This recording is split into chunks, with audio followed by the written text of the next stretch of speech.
오늘 우리가 함께 볼 하나님의 말씀은 마가복음 7장 9절입니다. 마가복음 7장 9절 말씀. 마가복음 7장 9절 한 절만 제가 봉독하도록 하겠습니다. 9절입니다.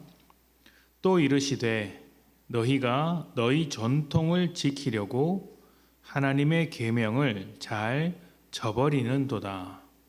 아멘. 자본주의와 물질주의로 가득한 현대사회에서 사람들이 가장 관심을 두는 것은 아무래도 돈이죠. 돈이 있으면 잘 살 수 있다고 생각하기 때문에 돈을 많이 버는 것이 오늘 우리 시대의 사람들의 최고의 관심사입니다.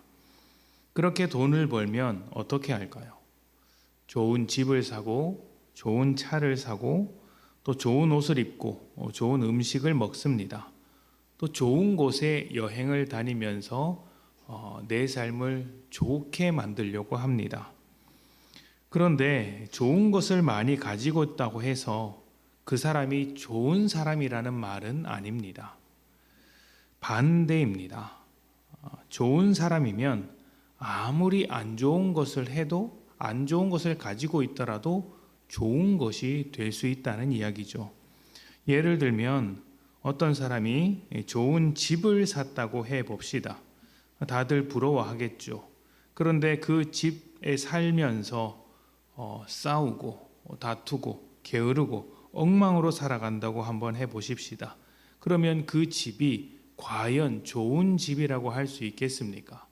그 집에 들어가는 사람들, 그 집에서 하는 가족들이 복된 가족이라고 할 수 있겠습니까? 그렇지 않죠. 또 좋은 곳에 여행을 간다고 해도 마찬가지입니다. 여행을 갔지만 여행을 간 그 사람이 좋은 사람이 되지 않으면 여행지에서 무슨 일을 벌일지 모르는 것이죠. 때로는 사람을 다치게 하는 무기가 될 수도 있고 또 때로는 사람들을 불안하게 하는 어떤 것이 될 수도 있습니다. 그러면 사람들은 그때부터 그 집, 그 여행지 혹은 그 차, 그 음식들을 부러워하지 않습니다. 오히려 그 좋은 것들을 왜 그렇게 만드냐고 안타까워합니다. 이런 것을 보면 확실히 돈으로 더 좋은 삶을 만들 수 있다고 주장하는 것, 이런 것은 힘이 없는 주장이라고 할 수 있고 또 돈으로 행복을 살 수 없다라고 말할 수 있을 것 같습니다. 중요한 것은 사람인 것이죠. 어떤 사람이냐 하는 것입니다. 어느 날 바리새인과 서기관이 예수님을 찾아와서 제자들이 손을 씻지 않고 음식을 먹는 문제를 가지고 비난했습니다. 거룩하기 위해서 장로들이 몸을 씻어야 한다, 손을 씻고 음식을 먹어야 한다라는 어떤 전통을 만들어 두었는데 그것을 따르지 않는다고 지적한 것입니다. 이런 것을 잘 지켜왔던 바리새인과 서기관의 입장에서 볼 때 크게 잘못하는 일이었기 때문에 비난하는 것이라고 할 수 있죠. 예수님은 그들에게 고르반이라는 제도를 예로 들면서 말씀하셨습니다. 고르반은 하나님께 바친다라는 뜻으로서 구약 성경에서는 예물이라는 말로 많이 사용합니다.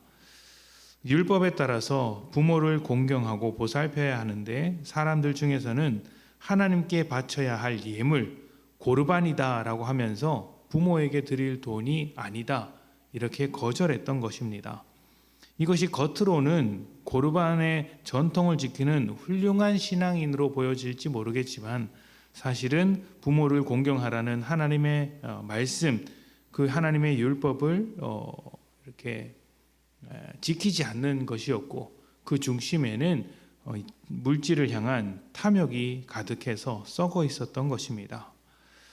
예수님은 이런 것을 말씀하셨고 우리는 이런 사람들을 위선자 또는 외식하는 사람이라고 이야기를 합니다.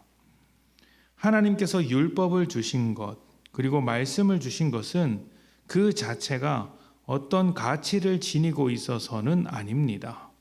예수를 믿지 않는데 율법을 지킨들 무엇을 하겠습니까? 예수를 믿지 않는데 말씀을 읽으면 무슨 의미겠습니까? 하나님의 백성이 아닌 사람들이 그러한 것들을 많이 한다고 해서 큰 의미가 있는 것은 아닙니다. 겉모양은 비슷할 수는 있어도 본질이 다르다는 이야기죠. 그리고 본질이 다르면 결국에는 다른 길로 가게 되어 있습니다. 특히 죄인은 하나님의 율법과 말씀을 가지고도 하나님의 뜻과 정반대로 살아갈 수 있는 사람들입니다. 바리새인과 서기관이 그렇죠. 하나님의 뜻을 따르고 또 거룩하게 살기 위하여 여러 가지 전통과 규율을 만들었지만 그 전통과 규율을 가지고 정확하게 하나님의 뜻과 반대로 가는 삶을 살았습니다. 결국 하나님의 아들로 오신 예수 그리스도를 못 박았지 않습니까? 못 박은 이유가 무엇이냐면 율법을 어겼다는 것이었습니다. 하나님을 모독했다라는 것이죠. 하나님의 이름으로 하나님의 뜻과 다르게 살아갈 수 있다는 것이죠. 우리가 하고 있는 예배와 기도 이런 것들을 포함한 모든 신앙생활도 그렇게 흘러갈 수 있습니다.